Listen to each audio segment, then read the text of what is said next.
Salve, camaradas! Tudo bem? O tema do vídeo de hoje é respondendo a crítica de Juca Kfouri. Antes de começar propriamente o tema do vídeo do canal, quero muito agradecer a você que ajuda a manter e melhorar nosso canal a partir do Apoia-se. Seu apoio é fundamental para a gente continuar o nosso trabalho. Se preferir o Pix, está aparecendo aqui como QR Code na tela do vídeo. Lembrando que a gente tem uma lista de transmissão do Zap Zap com todo o conteúdo que a gente produz e recomenda. Entra lá e não perde nada. Camaradas, note, é muito comum no debate que eu faço, isso já aconteceu várias e várias vezes, né?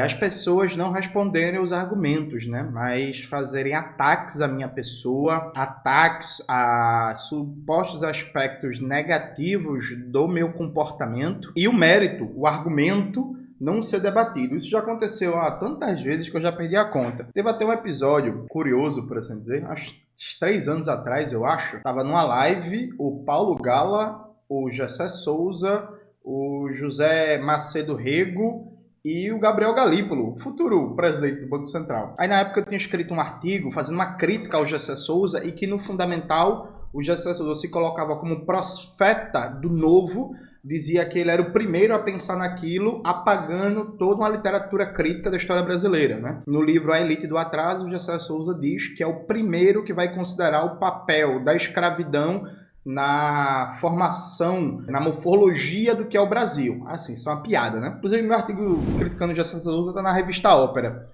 Eu mudaria algumas coisas nele, mas segue atual no fundamental, na ideia do Gessé Souza, a ideologia do novismo. E aí, né, aí o Gessé Souza debochou, me atacou, junto com o Paulo Gala, com o Zé Macedo Rego, com o Gabriel Galípolo. Bota aí na tela, Maxwell, esse vídeo do Gessé, por favor. Aí depois o Paulo Gala gravou aquele vídeo, né, quem me conhece sabe, pedindo desculpas. Aí depois o professor José me mandou e-mail pedindo desculpa. Aí depois o Gabriel Galípolo, que seria engraçado, né, se eu soubesse na época que no futuro ele seria presidente do Banco Central, eu teria trocado a ideia com ele sobre taxa de juros e rentismo. Aí o Gabriel Galípolo me mandou zap pedindo desculpas e por aí vai. Às vezes as pessoas pedem desculpa, às vezes não. E eu nem queria desculpa nem nada, eu só queria que entrasse um argumento. Porque aconteceu de novo, sabe, gente? Aí, enfim, as pessoas que convivem comigo falam que eu tenho uma paciência muito grande. Nem é paciência, né?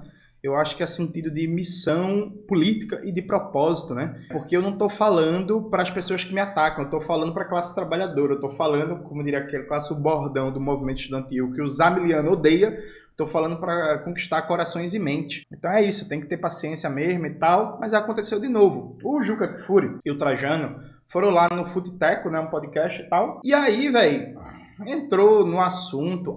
E aí, veja, eu acho um absurdo chamar de treta entre eu e o Calerron, viu? Não foi treta, não. Eu fui atacado por uma pessoa desonesta e uma pessoa de poucos valores ético-morais, né? Porque me chamou para um debate, eu aceitei, depois correu, depois mentiu pro patrão dele, dizendo que queria participar da entrevista, e no meio da entrevista quis fazer daquilo ali um debate, achando que porque ele estava debatendo em casa ficaria mais fácil para ele ganhar o debate, percebe? Assim, então é isso, treta é foda, enfim, treta é quando duas pessoas brigam, mas tudo certo. Aí entraram no argumento, né? E aí eu quero mostrar para vocês, e aí veja, não acreditem na minha palavra, a gente vai reagir ao vídeo inteiro. Eu tinha pensado em não reagir o vídeo inteiro e só fazer um comentário em cima, mas eu achei melhor não.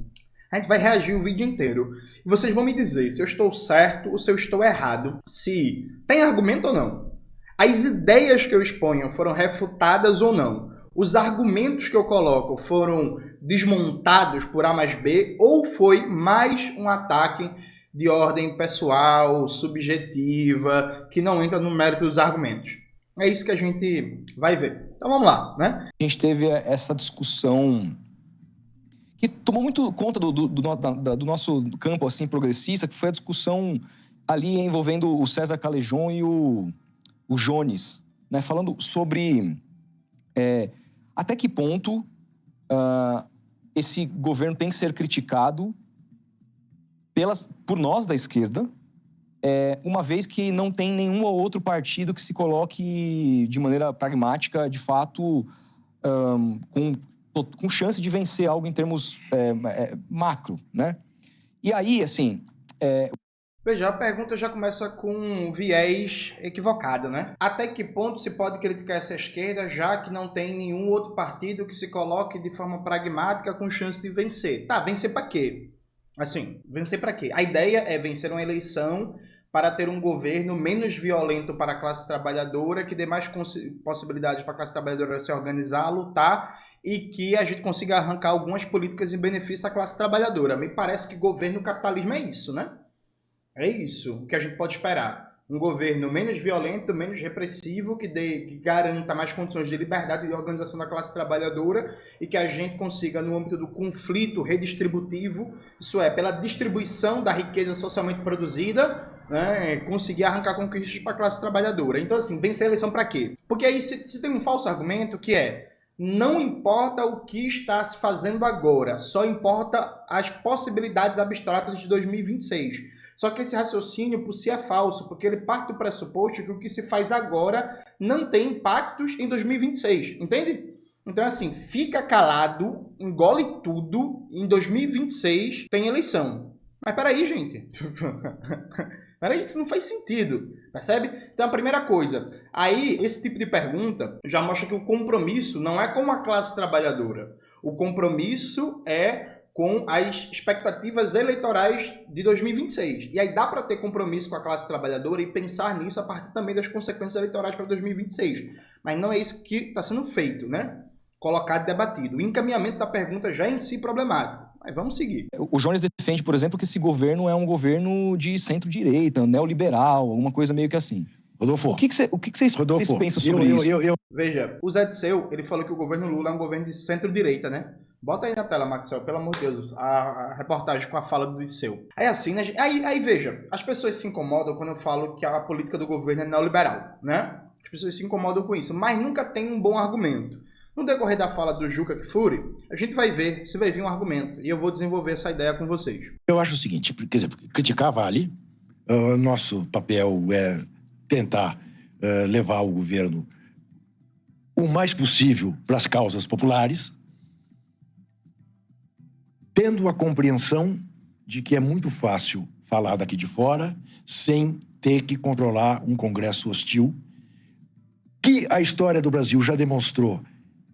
As pamparras derruba presidente que, de alguma maneira, o ofende. Sim. E a nossa elite, essa é a história do Brasil. Assim fez com Getúlio, assim fez com Jango, assim fez... Com a Dilma. Com a Dilma. Hã? Aí você vê, começa a mesma conversa de sempre. Vou até abrir aqui a tela. Criticar pode, mas... Não, beleza. Então qual é a crítica que se deve fazer? Por exemplo, e aí, gente, veja, nunca me respondem isso. Vocês que acompanham no meu canal há um tempo, vocês já devem estar cansados disso, né, gente? Se vocês estão cansados, imagina eu. Mas veja, nunca me respondem. Eu sempre dou foco na crítica ao governo Lula a medidas que não partiram do Congresso e que o governo poderia não ter aplicado porque não foi pressão do Congresso. Ou então que o governo entregou de bandeja a agenda para o Congresso. Na minha leitura da conjuntura, eu sei a situação do Brasil, da correlação de forças, da relação entre as classes. O que eu estou criticando é que o governo Lula está forçando a correlação de forças à direita para avançar em projetos políticos que fortalecem a burguesia. E aí eu vou dar exemplos, infelizmente, gente, mais uma vez que eu sempre dou, e ninguém nunca me responde.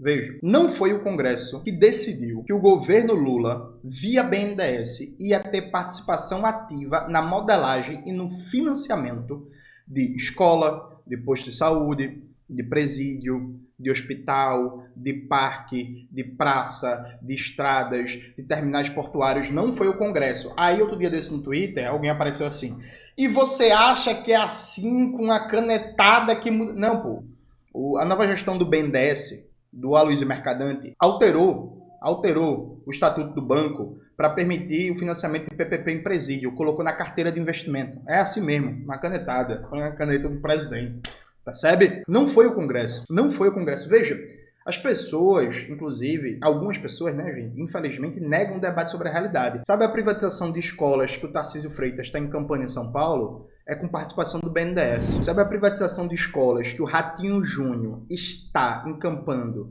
no Paraná? É com participação do BNDES. Eu estou certo ou estou errado de criticar a participação do BNDES, dinheiro público, na modelagem e no financiamento de PPP, de privatização de escola, de hospital, de presídio, de estrada, de portos, de aeroportos e por aí vai. Vocês percebem, gente? Veja, isso não passa pelo Congresso. Isso não passa pelo Congresso.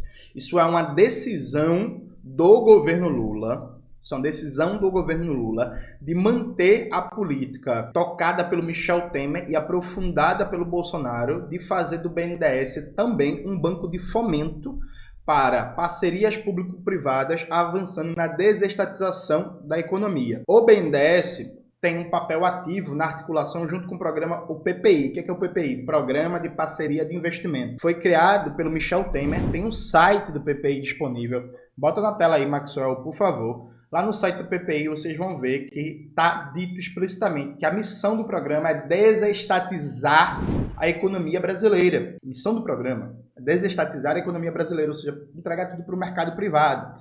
Veja, isso não passa pelo Congresso.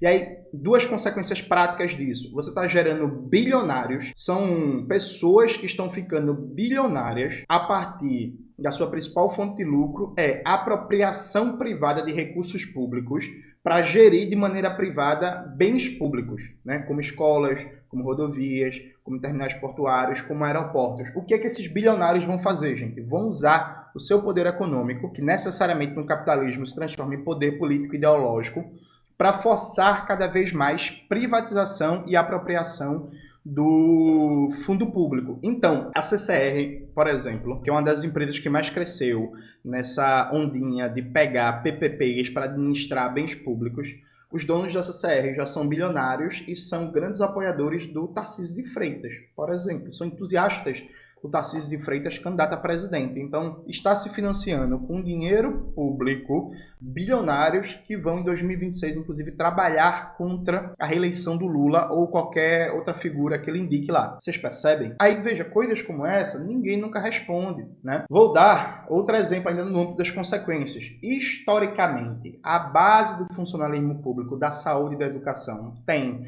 setores expressivos dele uma tendência em votar para vereador, para deputado estadual, para deputado federal, para prefeito, para governador, em figuras de esquerda, progressista, de centro-esquerda, na perspectiva de defender suas condições de trabalho, salário, plano de cargos e carreiras, e por aí vai. A partir do momento que você sai fazendo uma contra-reforma administrativa, porque na prática é isso, em âmbito municipal e estadual, metendo PPP em tudo e acabando com o concurso público, você está destruindo uma base eleitoral e uma base de mobilização que tradicionalmente, desde a Constituinte para cá, tendencialmente, largos setores votaram na esquerda, percebe? Então, assim, isso também vai ter consequências, sabe? Então, hoje, por exemplo, em várias capitais, como Recife, como Salvador, como São Paulo, ao invés de você ter um sindicato de trabalhadores e trabalhadoras da educação fortalecido, porque aumentou o número de contratação para a educação infantil, para as creches, você tem um sindicato cada vez mais enfraquecido,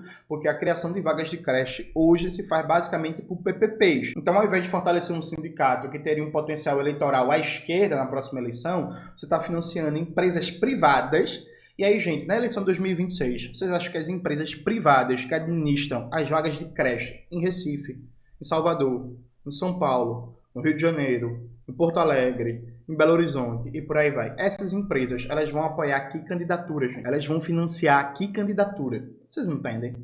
Aí se cria um pragmatismo burro, né? Que é assim, não vamos ser pragmáticos, não vamos criticar nada. Aí tá os caras minando a própria base social da esquerda e dizendo que não pode criticar em nome do pragmatismo. Veja, isso não faz sentido. Outro exemplo que eu sempre dou, e aí veja, gente, parece para algumas pessoas arrogância, mas eu juro que não é arrogância não, é cansaço mesmo. Então eu comecei a fazer em forma de desafio, porque ninguém nunca responde o mérito dos argumentos. Veja, eu já afirmei dezenas de vezes no canal, e não teve uma alma viva para dizer assim, Jones, é mentira, né? É mentira.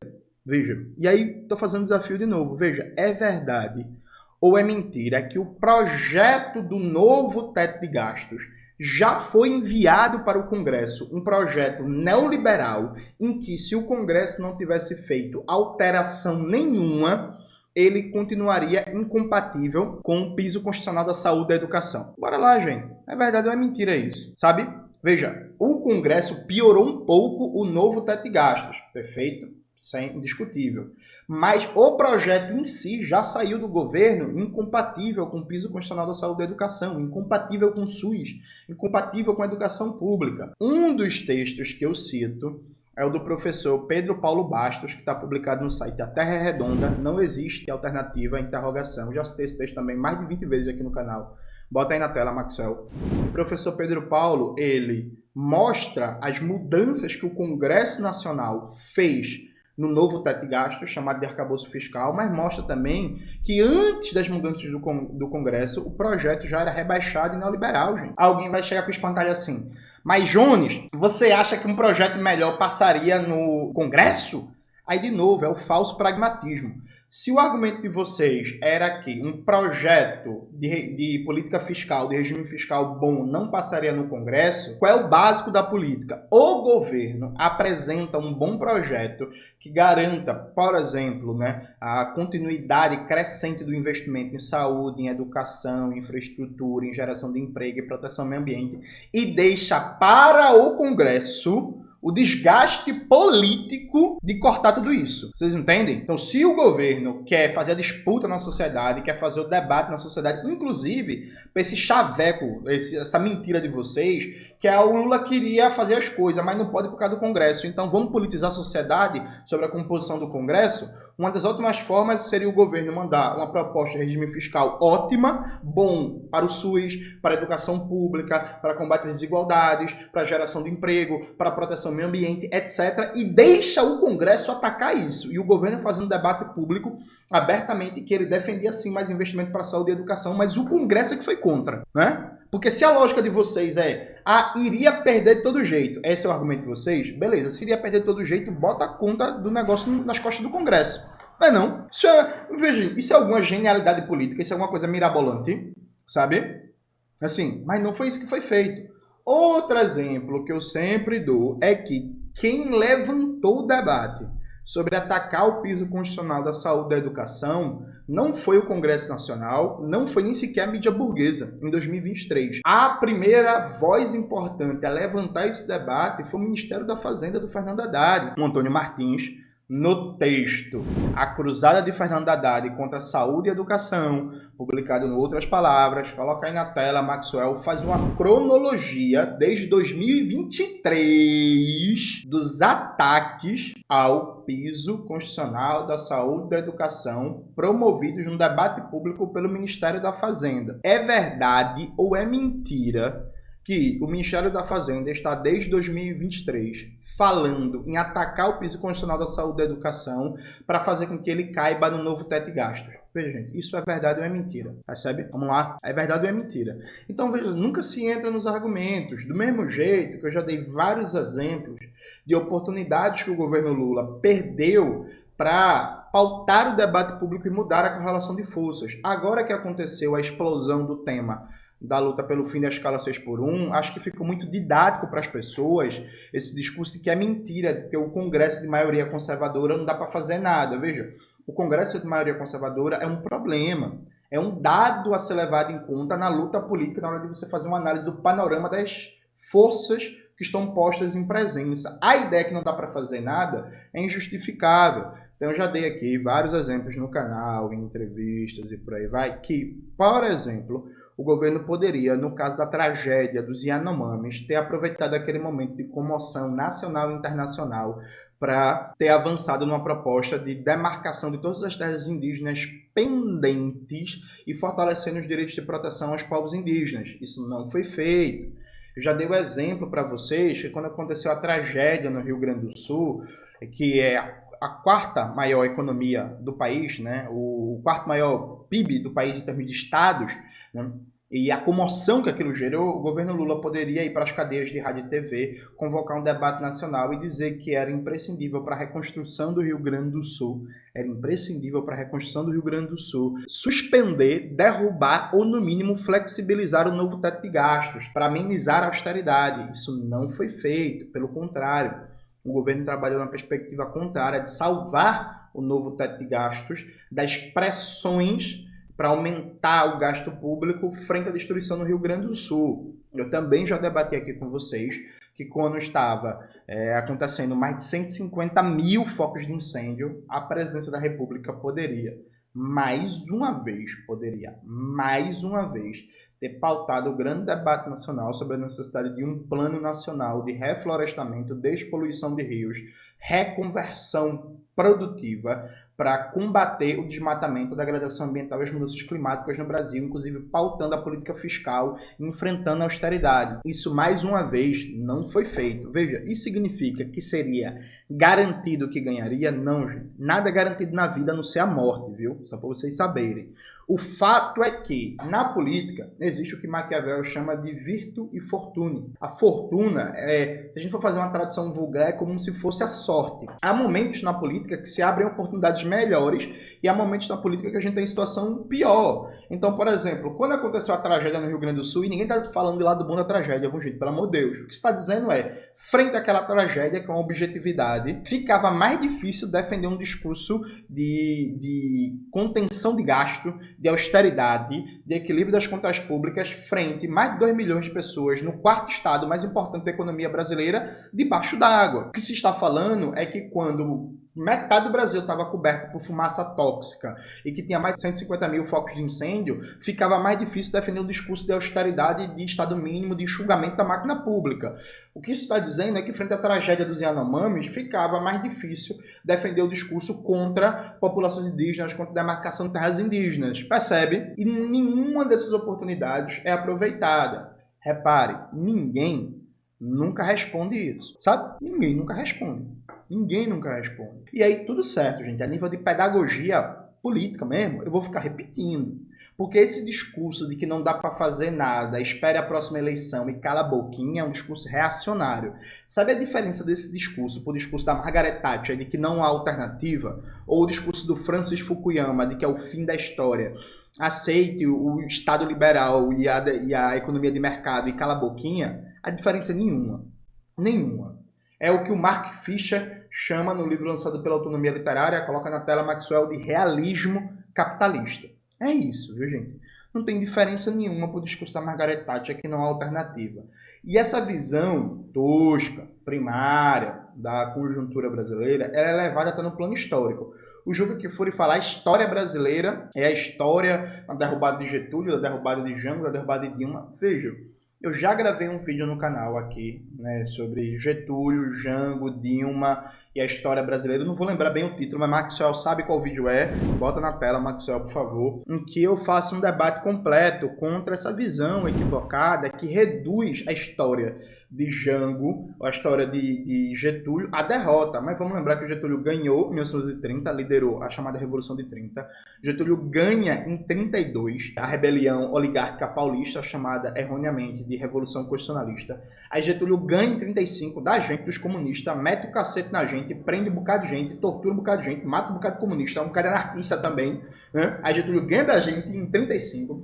Aí Getúlio vai depois, ganha dos integralistas, aí depois lidera como chefe civil de um movimento militar o golpe do Estado Novo, né? Aí fica no poder governamental de 37 até 45.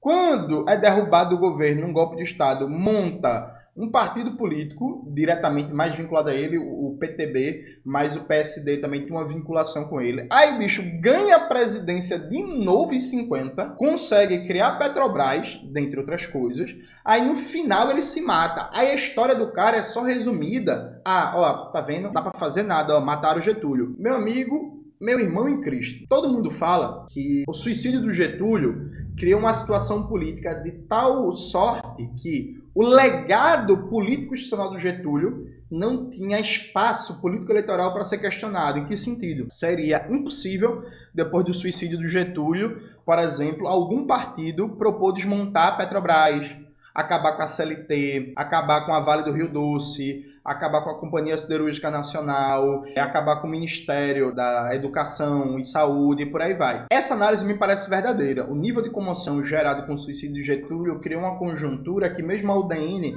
que era a organização liberal, anticomunista e antigetulista por excelência, a UDN não tinha coragem de prometer, por exemplo, privatizar a Petrobras. Veja, gente, se isso é verdade, santo suicídio do Getúlio, viu? Podia ter se matado 10 vezes. Aí quer dizer que, em nome da morte de um senhor de 70 anos de idade, a gente ganhou uma conjuntura política que as forças privatistas e antinacionais, por exemplo, não ganharam nenhuma eleição presidencial. A UDN não ganhou nenhuma eleição presidencial. É isso mesmo? Muito obrigado, Getúlio, por ter se matado. Peraí, gente. Vocês tratam o líder como um alecrim dourado, né? Vocês tratam o líder como... É isso mesmo? Essa é a análise, por exemplo, essa análise do Muniz Bandeira, essa é a análise do Rui Mauro Marini, essa análise do Guerreiro Ramos, essa análise que o suicídio do Getúlio criou uma correlação de forças tão difícil para a UDN que os caras não ganharam nenhuma eleição presidencial e tinha até dificuldade de verbalizar um programa liberal tá radical, essa análise? Muito bom que o Getúlio se matou, porra! Peraí, porra! A preocupação de vocês é que a classe trabalhadora é com o amor ao líder. Porque é isso, se a função do líder no benefício da classe trabalhadora é isso, ele tem que se matar, perfeito, pô, ótimo. Sabe? A preocupação de vocês é com a classe trabalhadora, com a soberania nacional do país ou com o amor ao líder do momento? Peraí, gente. Aí o Jango foi derrubado. Não foi, pô, derrubado, mas veja. Antes do Jango ser derrubado, ele foi eleito 2 vezes vice-presidente da República, né? Ele era uma das pessoas mais populares da história do Brasil. Antes do Jango ser derrubado, teve um golpe quando o Jânio Quadros renunciou, que foi derrotado, né? Aí esses derrotistas, eles nunca lembram da campanha da legalidade, né? Eles nunca lembram que o Brizola reuniu 150 mil homens armados com o povo nas ruas, pronto para apoio do governador de Goiás, na época, Mauro Borges, né? E apoio massivo, todo o sudeste e sul do Brasil e várias partes do nordeste, que o Brizola estava pronto para marchar do Rio Grande do Sul com o terceiro exército até Brasília para depor os golpistas, convocar novas eleições para o Congresso, uma nova constituinte e empossar Jango como presidente da República em plenos poderes. E o Jango decidiu conciliar, aceitou um parlamentarismo feito da mão para a boca para limitar os poderes do presidente da República e 3 anos depois veio o golpe. Aí essa parte da história ninguém nunca lembra, né? Eu acho impressionante.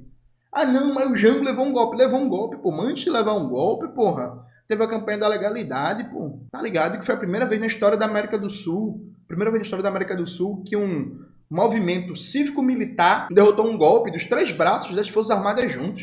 Tava junto Marinha, Exército e Aeronáutica. Os 3 foram derrotados. Detalhe, Marinha, Exército e Aeronáutica, quando anunciaram que o Jango estava proibido de voltar para o Brasil, que ia criar uma junta governativa provisória e que se o Jango voltasse para o Brasil, o avião dele seria bombardeado, eles tinham apoio dos Estados Unidos. Então, em 61, a gente derrotou um golpe militar pela primeira vez na história da América do Sul, em que as 3 armas, as 3 forças estavam juntas, com apoio dos Estados Unidos, com apoio de boa parte do empresariado, com apoio da mídia burguesa, com apoio da Igreja Católica, a gente derrotou essa porra com a liderança do Leonel Brizola, na campanha da legalidade. Aí, essa parte da história, nunca lembram, né?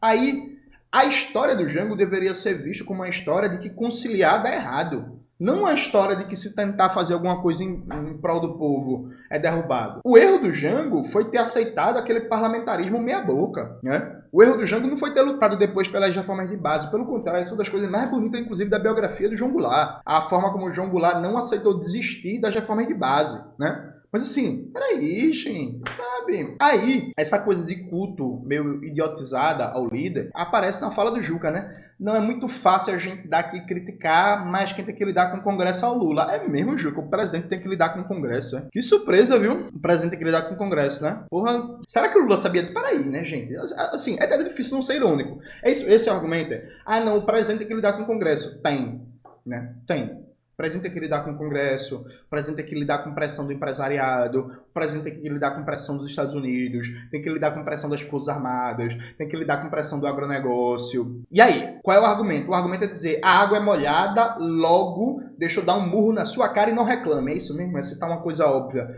para justificar qualquer tipo de absurdo, sabe? Qual é a lógica disso? Enfim, vocês reparem que nunca tem o fundamento do argumento, né, gente? Nunca tem, infelizmente, o fundamento do argumento. Mas vamos lá, continuando. O Lula é um equilibrista. Se você não for capaz de olhar para ele... Não precisa perguntar para o Trajano nem para mim o que a gente acha dele ter substituído a Ana Moser pelo Fufuca. Não precisa perguntar também para ele, porque ele não vai te responder. Não pode. Ele vai te olhar. Vai dizer, muito amigo você. Não. Hã? Você acha que eu fiz sorridente? Eu queria entregar o Ministério do Esporte para o Centrão. Agora, o Callejon foi, digamos, pouco educado na discussão, errou, pediu desculpas. Eu acho também. Pediu desculpas, não deveria ter agido como agiu. Eu já falei isso pra vocês num vídeo que eu gravei sobre o episódio. Bota aí na tela, Maxwell, cinismo e morte da esquerda. Eu termino o raciocínio dizendo, pedindo para vocês se colocarem no meu lugar. Imagine se fosse eu que tivesse feito a presepada que o Callejon fez. Eu teria sido destruído, sabe, gente? Assim, eu não existiria mais enquanto figura pública. Aí eu até volto a um ponto inicial, que é, vocês falam que eu sou muito paciente, é porque, ó, gente, aí alguém pode chamar de mimimi, alguém pode chamar de identitarismo, foda-se. É porque, assim, eu sou preto, eu não tenho o direito de fazer esse chilique não, viu, gente? Quem faz esse chilique é branco, viu, gente? Branco playboy. Porque se eu dou um chilique daquele, gente, minha vida acaba. Se eu dou um chilique daquele, eu tenho certeza que no outro dia ia ter editora ligando pra mim pra cancelar os contratos e não publicar mais meus livros. Eu tenho certeza que no outro dia eu não ia ser chamado para cantinho mais para dar entrevista, que palestras que estão marcadas iam ser canceladas, sabe, gente? Eu não posso dar aquele tipo de chilique não, viu? Eu não posso não.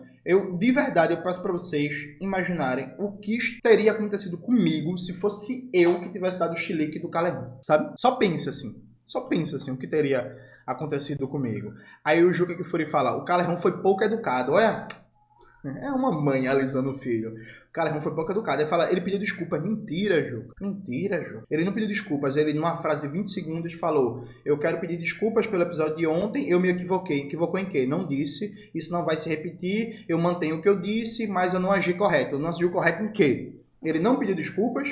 Ele não pediu desculpas em público ao Edu. Ele não pediu desculpas à equipe do ICL. Ele deu uma desculpa genérica para mim ficar bem com a fita e acabou. O Edu, tá lá o vídeo do ICL do dia 13, a partir dos 6 minutos, 7 minutos. O Edu voltou do festival de Los Angeles, que ele concorreu lá ao prêmio, né? Ele e a Juliana estavam lá, se não me falha a memória.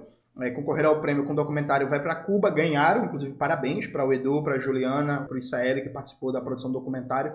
O Edu sim pediu desculpas. O Edu pediu desculpas ao público, o Edu pediu desculpas a mim, o Edu explicou em detalhes o erro, porque assim, gente, olha, dica para vocês, civilizatório. Me desculpe se eu lhe ofendi, isso não é pedir desculpa, viu? Pedir desculpa é assim, me desculpe por eu ter lhe ofendido nisso, daquilo, outro. Sabe? Esse negócio, me desculpa se eu lhe ofendi, quem me conhece sabe, isso não é pedir desculpas não, entendeu? Entendeu? Vamos lá. Então assim, veja a passadinha de mão, né, que o Juca dá. É isso, gente. Veja, se fosse eu fazendo aquilo ali, minha vida tinha acabado. Não tenha dúvida disso. Minha vida tinha acabado, do ponto de vista enquanto figura pública. Sabe? Mas é isso. Como diria Racionais MC, aquele louco que não pode errar, né? Alguns podem errar e muito, né? Outros, enfim, vocês sabem o que acontece. Gil, mas eu acho que o Jones precisa de um pouco de lição do que foi a ditadura brasileira. Porque eu acho que ele não tem muita noção. Entendeu? Ele não entende muito que há um certo tipo de crítica que, neste momento, fazer publicamente é jogar pela desgraça do governo Lula. E chamar o Lula de centro-direita, né? Eu convido o Jones a comandar a Revolução Brasileira. Entendeu? O Edu Moreira teve até que intervir. Aí veja, gente, muita gente me chamou a atenção para essa frase, né? Eu convido o Jones a estudar um pouquinho o que foi a ditadura. E aí, nos próprios comentários do vídeo, tem gente dizendo, você tá chamando um doutor, nem sou doutor, gente, eu sou doutorando, só pra dizer. Tá chamando um historiador para... Veja, eu nem iria por esse campo. Veja, gente, eu tenho uma preocupação muito grande com um certo irracionalismo pós-moderno que existe na esquerda, que é assim, a experiência se sobrepõe em absoluto à razão. Então chega alguém e diz assim, essa é minha vivência. Pronto, e aí se você não é negro, a gente não pode conversar porque você não entende, você não sente, cala a boca. E aí só escuta, que é a lógica do lugar de fala, né? Enfim, que vocês sabem que eu não uso isso. Tem vídeo, crítica no meu canal, a esse conceito de lugar de fala, bota aí na tela, Maxwell. Então, a minha grande preocupação é o seguinte, eu convido o Jones a estudar mais a ditadura. Por quê? O que foi que eu falei errado? O que é que falta eu ler? O que é que falta eu estudar? A gente não sabe. Aí tem gente nos comentários dizendo assim, o Juca viveu a ditadura.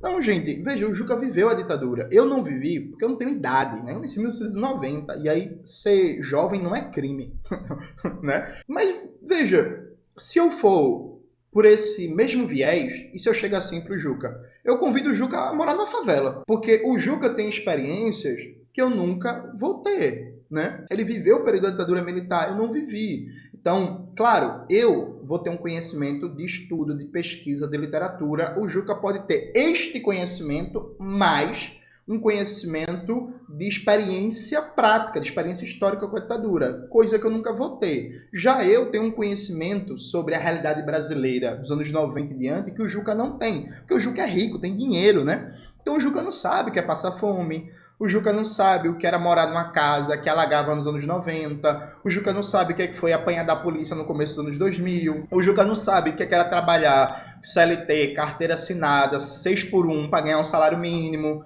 O Juca não sabe o que é que tá fazendo a conta no final do mês, porque a conta de luz está vindo 500 conto, o aluguel é 1.600, a conta de água está vindo 1.200 e por aí vai. E tá fazendo as contas, sentar na mesa de jantar ali, eu e minha esposa, pra gente fazer as contas do mês, pra ver como é que tá e tal, se vai fechar bem as contas. O Juca não sabe o que é isso, sabe? O Juca não sabe o que é ter uma mãe preta, pobre, que trabalhou a vida inteira como empregada doméstica e que não conseguiu ainda se aposentar. E como tá dando ataques ao BPC, porque minha mãe nunca conseguiu contribuir, sempre trabalhando na informalidade, dificilmente ela vai se aposentar. Então eu aposentei minha véia. Eu cheguei pra minha mãe há 4 anos atrás e falei: mãe, a senhora não trabalha mais, a senhora já trabalhou muito da sua vida inteira. Minha mãe começou a trabalhar com 7 anos no corte da cana-de-açúcar, e a partir de agora eu vou garantir a senhora vai cuidar da vida, a senhora vai se divertir, a senhora vai viajar, a senhora vai curtir os seus netos, a senhora vai malhar, vai fazer o que a senhora quiser, mas eu vou garantir a senhora. O Juca não sabe que é todo mês está fazendo conta para garantir a sua sobrevivência da sua mãe.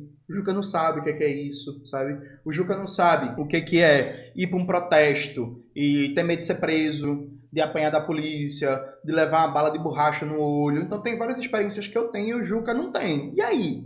A gente vai ficar nessa guerrinha de experiência individual? Não, dá para fazer. Agora sim, isso é inútil pro debate, né? Veja, gente, por mais que exista uma sociedade, uma coletividade, dentro dessa coletividade que pode ser pensado, aqui vai começar um papo de filosofia, pode ser pensado como uma universalidade, sempre vai existir particularidades e singularidades. Então, eu sempre vou ter experiências que vão ser únicas frente ao conjunto da sociedade e frente a outros indivíduos, mesmo indivíduos parecidos comigo, parecidos do ponto de vista socioeconômico, cultural e por aí vai. Então, se a gente se prende à ideia do lugar de fala, de cada um só fala da sua experiência, do que viveu, e você só pode entender se você tiver vivido, aí acabou o diálogo, né?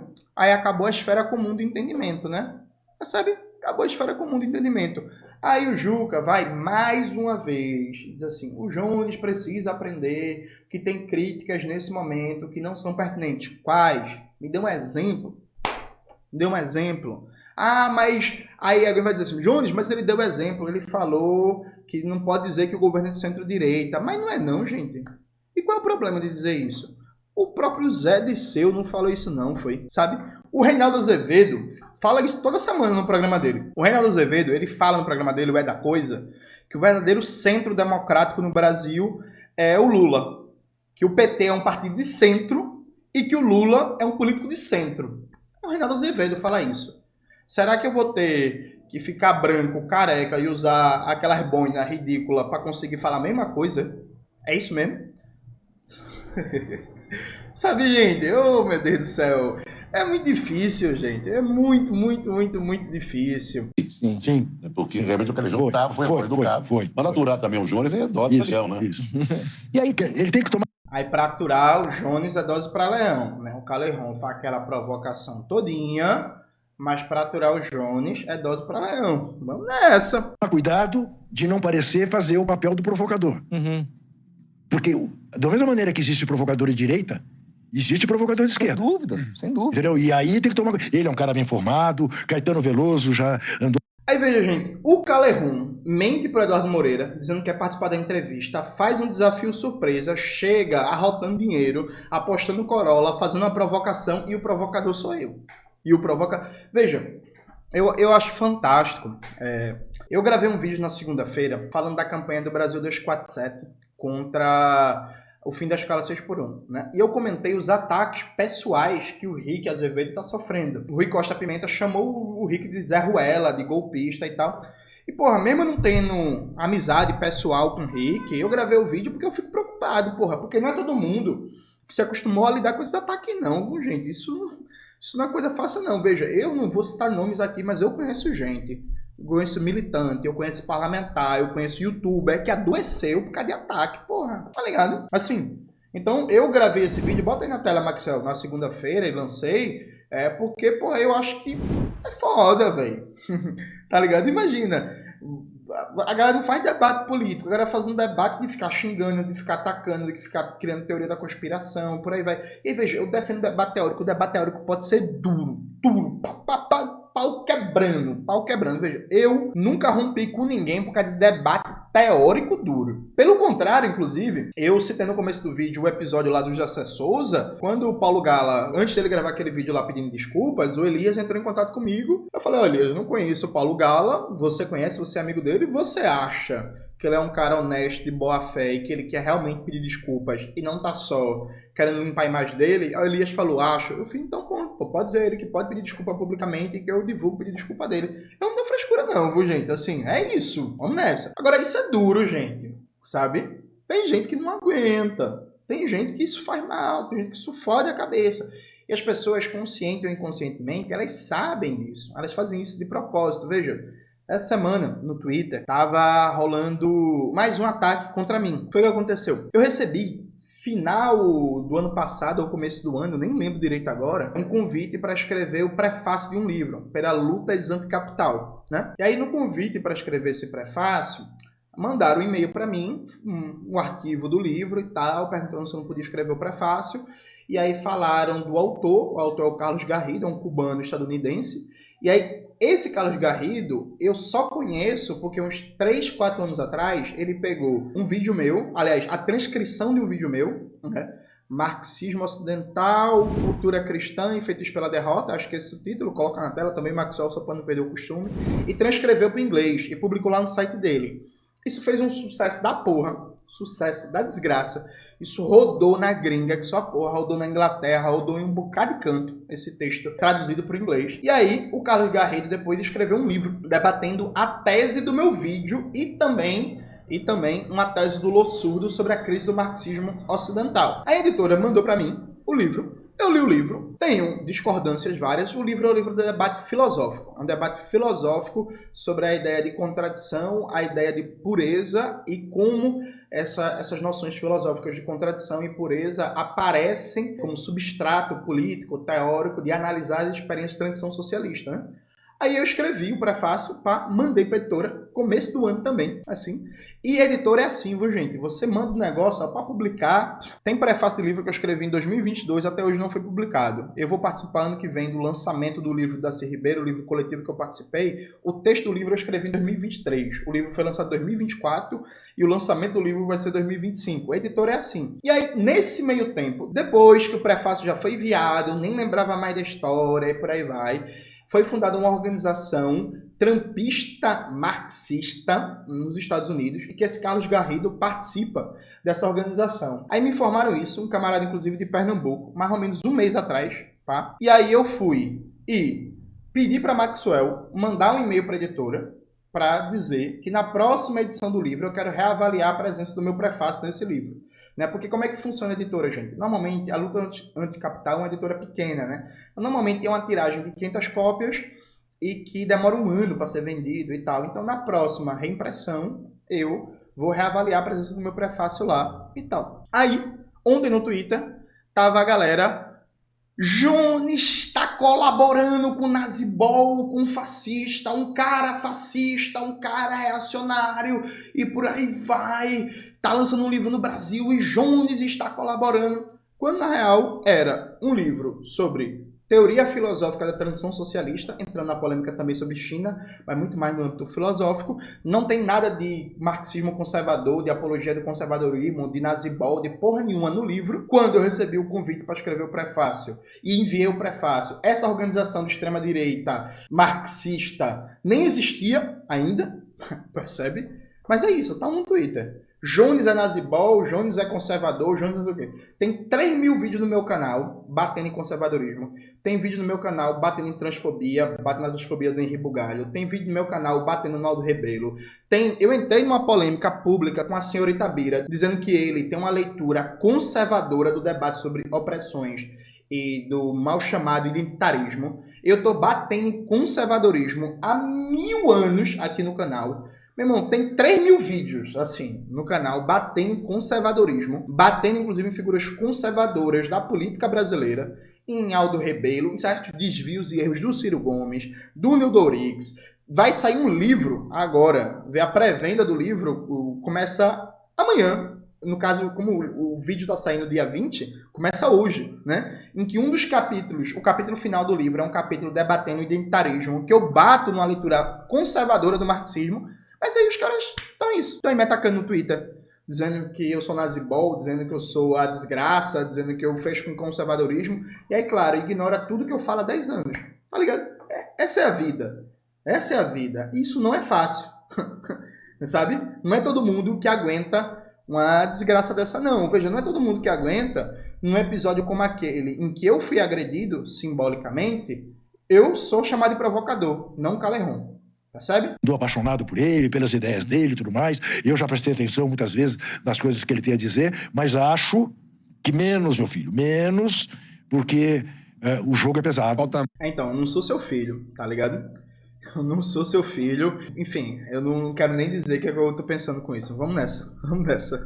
Mais entendimento do que é o Brasil hoje? Do que é do jogo que está sendo jogado nesse momento no Brasil. E aí, assim, quando a gente já trouxe aqui o Gaio Fato, que é também um declarado comunista, um cara que defende que seja feita uma revolução, que acha que nada vai ser feito na base da conversa, da democracia, etc., da política. Propõe pegar em armas, não? Assim, vamos lá, com todo respeito ao jornalista, mas é uma pergunta mais tosca que a outra, né? Mas mal formulada que a outra, assim. O Gaio Fato acredita que não dá pra fazer nada, ele tem que pegar em arma. O Gaio Fato não defende isso, né, gente? E assim, tem também, assim, tem uma certa postura tosca dos convidados e tem os 2 jornalistas do podcast, meus queridos companheiros. Vamos qualificar essas perguntas, essas afirmações, sabe? Que nem isso que o Gaio Fato defende, não. Eu não sei nem se o Gaio Fato viu esse vídeo. Eu vou mandar esse trecho pra ele. Vou dizer, Gaio Fato, é isso que tu defende? Peraí, né, gente? Vamos melhorar esse debate. Vamos dar uma elevada teórica, política no nível da coisa. Ou a caricatura do que é um debate comunista, um debate de esquerda radical no Brasil. Sabe? Enfim. Felipe, outro dia, exatamente, como o Trajano falou, só que com a juventude de 19 anos e não com a experiência de 78. Perde o Boulos. Perde a Câmara. Minha neta vira-se para mim e fala, tem 19 anos, está estudando ciências sociais, e diz para mim assim, pai, eu vou. Eu não sei, eu fico pensando, eu tô tão triste, tão angustiado.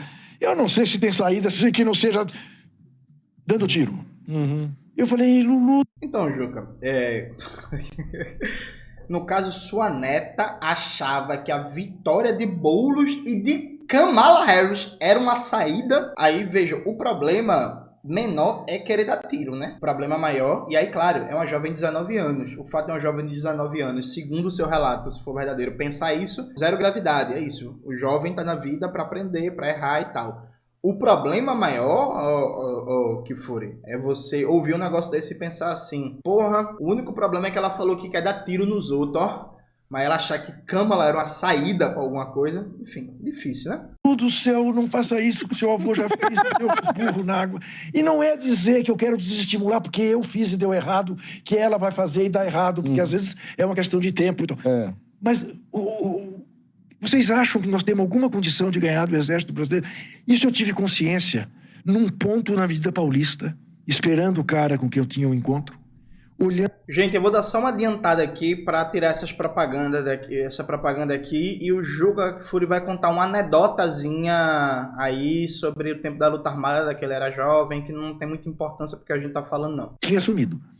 Mas estava na cara que a solução não era a solução armada. E a prova disso foi que quando a esquerda se arregimentou em torno da ideia de ir pela política, fortalecer o MDB, e fazer campanhas diretas, derrubou-se a ditadura. Nós estivemos muito próximos de voltar a este tempo se reelege o Bolsonaro, como estamos vendo nos Estados Unidos. O mais dramático é você ver o povo votar para de novo. Porque uma coisa era você achar, não, aquilo foi um acidente, isso da história, não se repetirá. Se repetiu. Se repetiu, aliás, com ampla vantagem. Com 3 milhões de votos a mais, tá certo? A outra ele tinha perdido, né, no voto popular, né? E ganhou nos 7 estados pêndulo. Ou seja, é irretorquível que a vontade do povo americano era elegê-lo. Então, Juca, veja, não quero nem entrar num debate agora sobre as eleições dos Estados Unidos, mas um comentário rápido. O grande diferencial dessa eleição não foi o número de votos que Trump ganhou, foi o número de votos que os democratas perderam. Os democratas perderam mais de 9 milhões de votos nessa eleição, comparado com a eleição passada. E aí eu vou trazer, basicamente, 3 dados para vocês. Nos estados em que tinha uma presença forte de muçulmanos ou descendentes, ou que aconteceu mobilizações fortes em defesa da Palestina, as pessoas não saíram de casa, a tendência de abstenção foi muito alta. As pessoas não saíram de casa para votar. Por quê? Porque Kamala e Trump apresentavam basicamente a mesma linha política para a questão Israel-Palestina, né? É para a questão do massacre, do genocídio que Israel está praticando contra a Palestina. Então, primeira lição básica, teve distritos em que candidatos pró-Palestina ganharam, candidatos ao Congresso, né, ganharam com 67% dos votos, quando vai ver a votação de Kamala teve 35% dos votos. Claramente, assim, se votou no congressista democrata, mas não se votou na Kamala. Primeira coisa. Segunda coisa, mas a economia americana vai bem. O poder de compra do salário nos Estados Unidos hoje é menor do que em junho de 2020. O poder de compra do salário hoje é menor que em junho de 2020. E a inflação e o endividamento das famílias cresceu. Da vitória de Biden até agora, o poder de compra do salário diminuiu, a inflação, o custo de vida cresceu, especialmente em itens básicos como alimentos, e o endividamento das famílias cresceu. Percebe? Aí, assim... Outra coisa, Trump ganhou a primeira eleição com a retórica de que ia parar com as guerras e ia colocar dinheiro na economia dos Estados Unidos.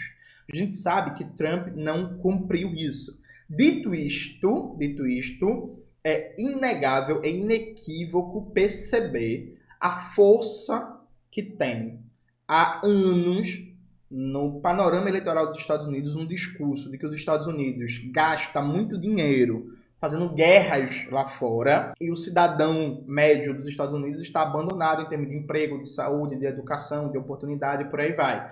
O Bernie Sanders, tanto na campanha de 2010 como em 2016, já vinha forte com esse discurso, né? É um discurso que na ala esquerda do Partido Democrata ganha cada vez mais repercussão.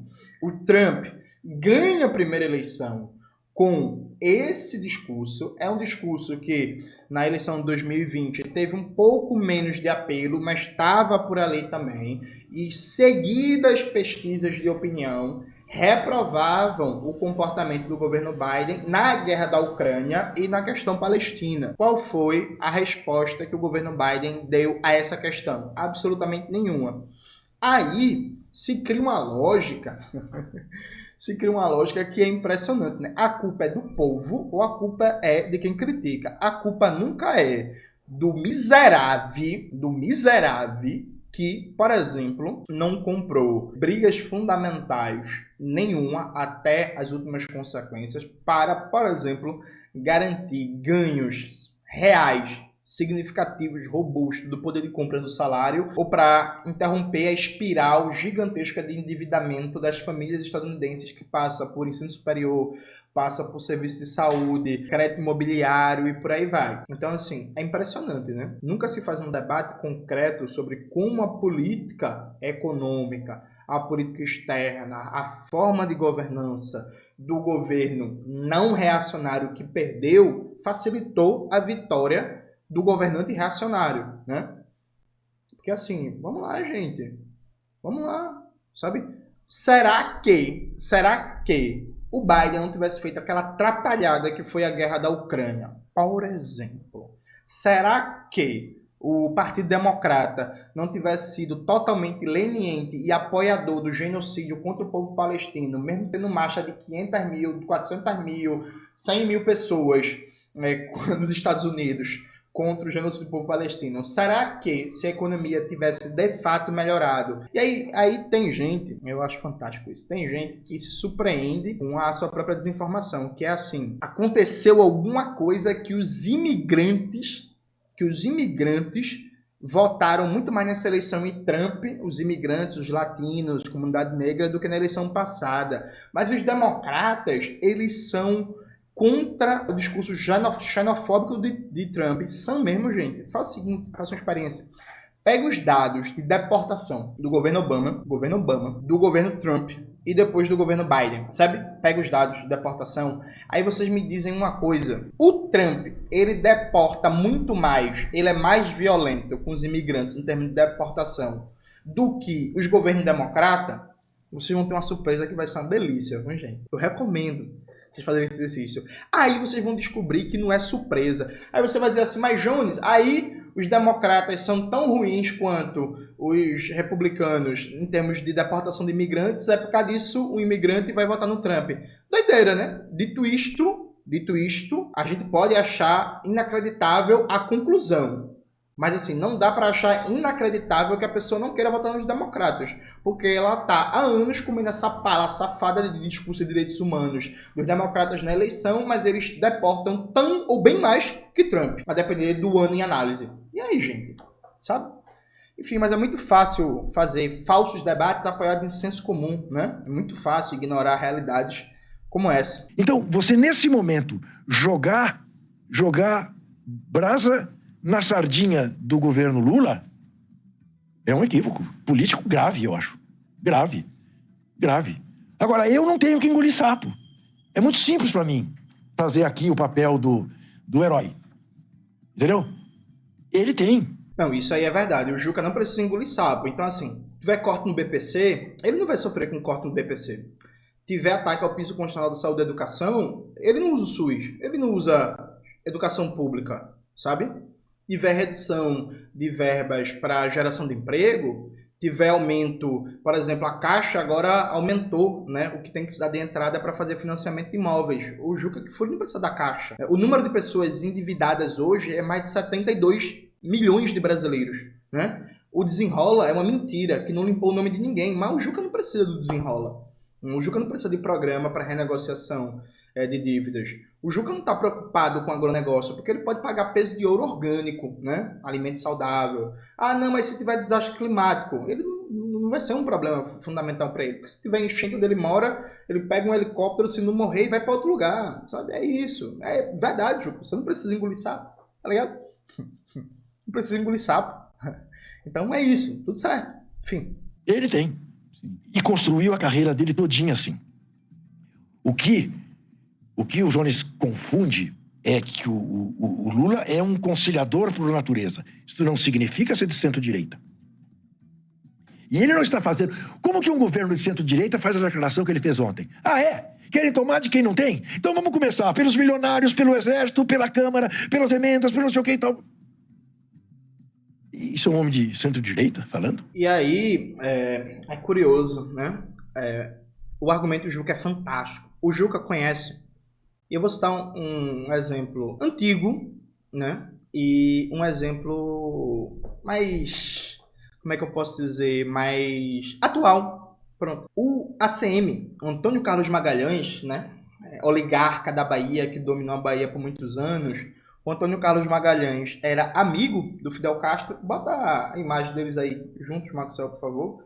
O Antônio Carlos Magalhães teve um papel central em um Brasil reatar relações com Cuba e estabelecer, inclusive, parcerias econômicas com Cuba, por exemplo, no setor das telecomunicações, né, que nos anos 80 o Brasil era um dos mais avançados do mundo no setor da informática e das telecomunicações. Então, claramente, o ACM não era de direita. Oxe, cara, amigo Fidel Castro, ajudou Cuba, trabalhou para o Brasil reatar relações com Cuba. ACM de direita nunca foi amigo de Fidel Castro, defendeu Cuba, falou contra o bloqueio econômico. ACM de direita nunca foi, nunca.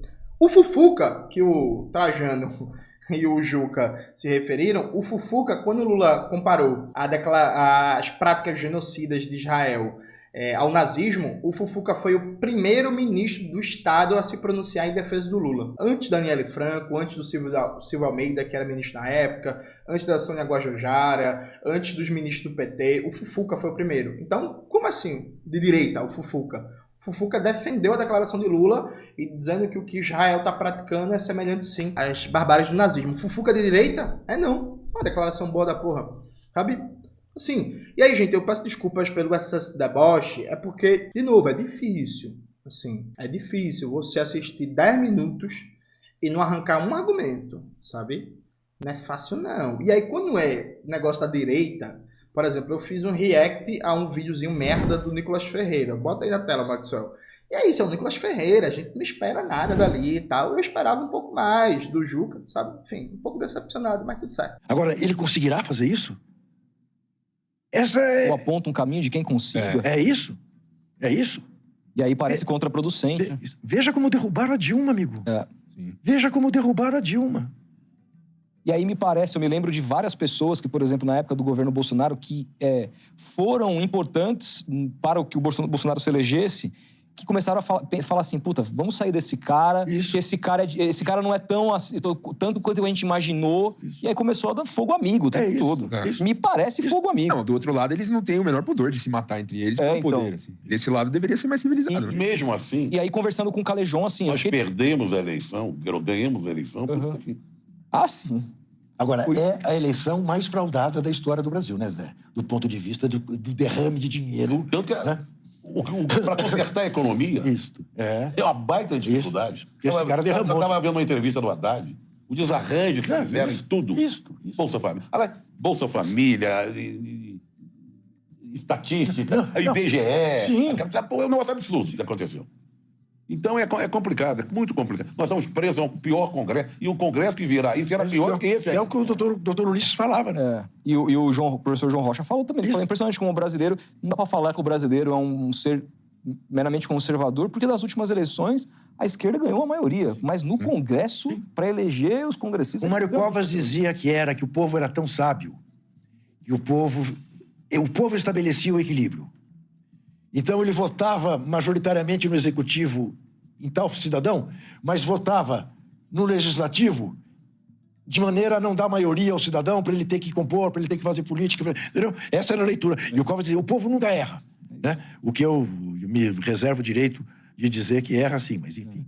A voz do povo não é a voz de Deus. Até porque voz de Deus não existe. Até porque se voz do povo fosse a voz de Deus, eu falei isso uma vez... Por isso ele é campeão sempre. Eu falei isso, meu avô falou isso uma vez pra mim, esse meu avô falecido. Eu falei... Então é basicamente isso, agora ele vai falar do voo dele. E aí, gente, vocês já perceberam na mensagem final? Os caras falaram assim, o governo Bolsonaro, ele perdeu porque a galera começou a discordar de Bolsonaro e começou a brigar, né? Aí compara com o governo Bolsonaro e fala assim, não pode ninguém discordar do Lula, tem que estar todo mundo junto, unido. Independente do que o Lula fizer, Então, tá privatizando escola com o dinheiro do BNDES? Bate palma. Mandou cancelar a comemoração, política de memória de 60 anos do golpe empresarial militar? Bate palma. O ministro Zé Múcio deu declaração falando que tem que fazer mineração em terra indígena? Bate palma. É isso. Todo mundo bate palma. Mas o Congresso próximo vai ser pior. Então, assim, depois de 2026 também, se o Lula for reeleito, também não vai poder reclamar de nada. E aí é basicamente o seguinte, você que depende de saúde pública, de educação pública, de segurança pública, você que tem uma renda baixa e que se aperta todo mês para pagar mercado, para pagar aluguel, para pagar conta de luz, para pagar conta de água, você que é pequeno e médio comerciante e que está fudido com a taxa de juros cobrada pelo cartel dos bancos, né, com juros do cheque especial, você que está endividado, tudo isso, cala a boquinha, cala a boca, não reclama. É o que tem para hoje. E se um dia o Congresso for melhor, aí a gente tá, quem sabe, veja. E eu digo quem sabe, porque o PT, né, na época do governo Lula 2 e Dilma 1, o PT já chegou a ter maioria na Câmara dos Deputados, já chegou a governar com 80% de popularidade e já chegou a ter, inclusive, o presidente da Câmara dos Deputados, né? Já teve o João Paulo Cunha, petista, já foi presidente da Câmara dos Deputados, o Aldo Rebelo, na época que era do PCdoB, já foi presidente da Câmara dos Deputados. Se não me falha a memória, eu acho que o Arlindo Quinalha já foi presidente da Câmara dos Deputados. Vou até dar um Google aqui rapidinho para conferir. Isso, é isso mesmo. O Arlindo Chinalha já foi presidente da Câmara dos Deputados. Então, assim, eles já tiveram maioria parlamentar, já tiveram a presidência da Câmara dos Deputados, já tiveram mais de 400 prefeitos, não fizeram reforma nenhuma. Então tem que ver também, porque pode ser que a situação congressual melhore, e aí vocês que são jovens, né, talvez não lembrem, mas sabe qual era a conversa entre 2008 e 2012? A conversa é, temos maioria parlamentar, estamos governando cada vez mais cidades, temos cada vez mais votos, mas a sociedade ainda é conservadora. Então, entre 2007 e 2012, a desculpa da vez não era o Congresso. Então, a desculpa era que, mesmo tendo essa força eleitoral todinha, mesmo Lula, à época, segundo palavras do Obama, sendo a liderança política mais popular da Terra, não dava para fazer reformas porque tinha se ganhado muito espaço na sociedade, mas o PT... a esquerda ainda era fraca na sociedade civil, viu? Essa era a desculpa oficial, entre 2007 e 2012. Essa era a desculpa oficial. Aí, quando a correlação de forças institucional piorou, aí some essa desculpa da sala e surge outra desculpa. Desculpa em que sentido? Sim, gente, é verdade. A piora da correlação de forças no âmbito do Congresso. Disto dizer que não dá para fazer nada é uma desculpa safada, uma mentira. E aí, se amanhã... sei lá, se em 2034 o número de deputados progressistas crescer de maneira substantiva, a desculpa vai ser outra. Vai ser o Senado, vai ser o STF, vai ser a situação internacional. Sempre tem uma desculpa para paralisia, para não fazer nada em termos de reforma. E aí eu já expliquei a diferença de política pública, reforma e revolução 1000 vezes no canal. Tem vídeo aqui no canal sobre o tema, é só procurar. Enfim, e aí é isso. Já surgiu outra desculpa, tá certo? Então... é isso, veja, de verdade assim, eu lamento que nunca se entre no argumento e sempre tente atacar o carteiro para não ler a carta. É só isso. De verdade assim, eu nem acho que seja pedir demais dizer assim, gente, pelo amor de Deus, refuta o argumento, é verdade ou é mentira, tá certo ou tá errado, esse argumento histórico é verdade ou não, sabe? Eu não acho que seja pedir demais, mas aí tudo certo, vamos embora. Eu espero